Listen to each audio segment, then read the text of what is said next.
Hello and welcome to cybersport.com. My name is Risk and I'm alongside a fellow Dane. We're not going to talk Danish now, of course. We're going to talk English because this goes out to a lot more people than at home in Denmark. But first of all, it's finals day. We have the crowd in the background as well. Like, how's this tournament been for you so far?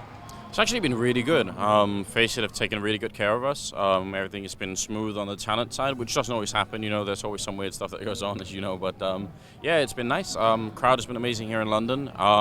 It's been like a couple of technical issues, but nothing that's like, you know, thrown everything overboard. So yeah, I've really enjoyed myself. So this event, you're casting with Henry G, of course. So we kind of split up the two like big duos of you and Semler and Henry and Sato. How's that been so far for you guys?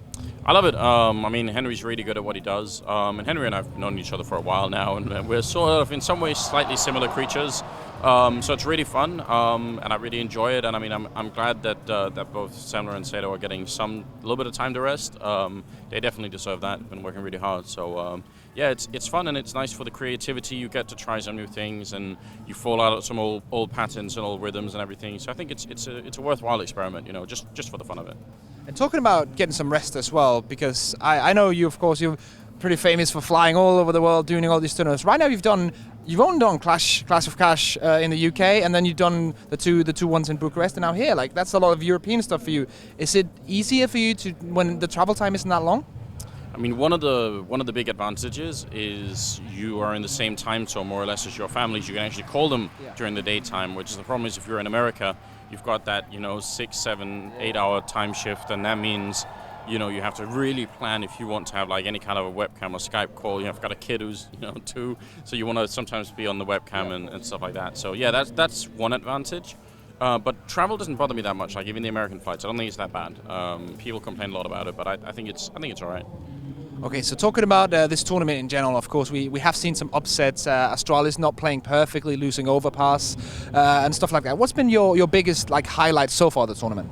That might actually be it. I think, I mean, in terms of positive highlights, yeah, I would say Liquid really surprised me. I'm sure they're going to be really upset with themselves for not doing better. I think they think that they could have won that game. I think they could have too. But you know, at the end of the day, that's quite an achievement. So really well done to them. Yeah, and I'm sort of shocked that G2 didn't do better. I was really hoping. I was like looking forward to that. So I guess those are the two that I actually look for.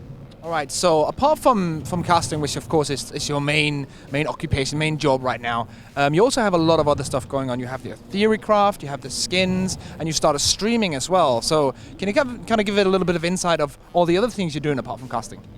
Yeah, so the theory crafting video is just, you know, sort of a cool hobby of mine that I like. I like doing it. I like trying to figure out things in the game. I think this game is almost infinitely deep. So it's just a question of, you know, spending the time, which sometimes I do when I have the time. It doesn't happen always, but same with the streaming. You know, one of the issues that I had, I mean, for a couple of years now, is that I never get to actually play the game. You know, I just go around and I cast it and I look at it and I spend time with all these people, and then, you know, I thought, you know, I should try and do that more, and then I thought I could stream it, and then, you know, that was good, especially the last couple of months, because I haven't been doing near as much work.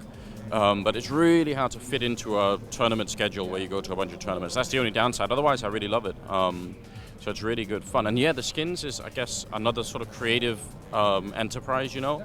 I always have like crazy ideas in all different directions, and most of them don't ever become anything.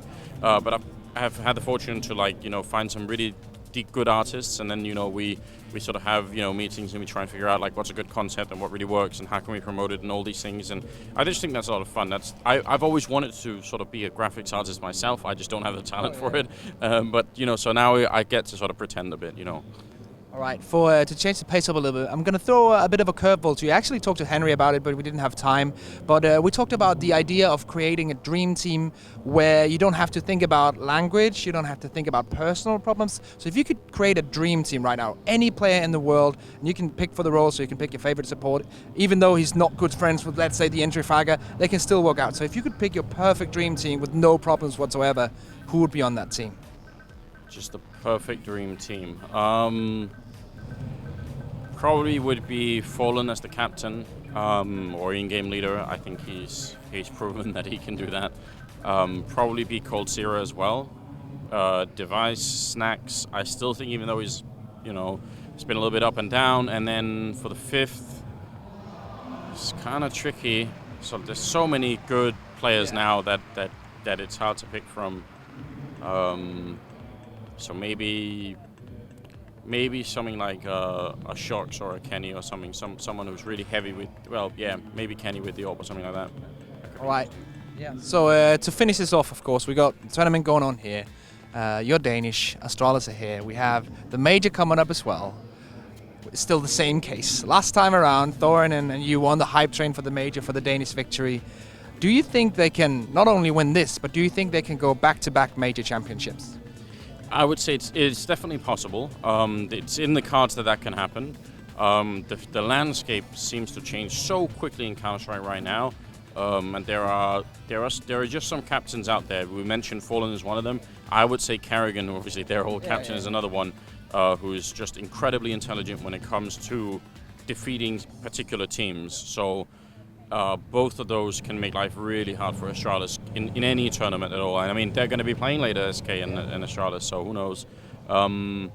Yeah, I would say there's a really good chance. I'm not as positive as I was the last time. Like I think there are just so many other good teams now that it's going to be an uphill struggle. But yeah, I would say the forecast is not looking bad. The forecast is not looking bad. That is all here for now. A big thank you to Anders, and of course you can stay tuned to cybersport.com for more information.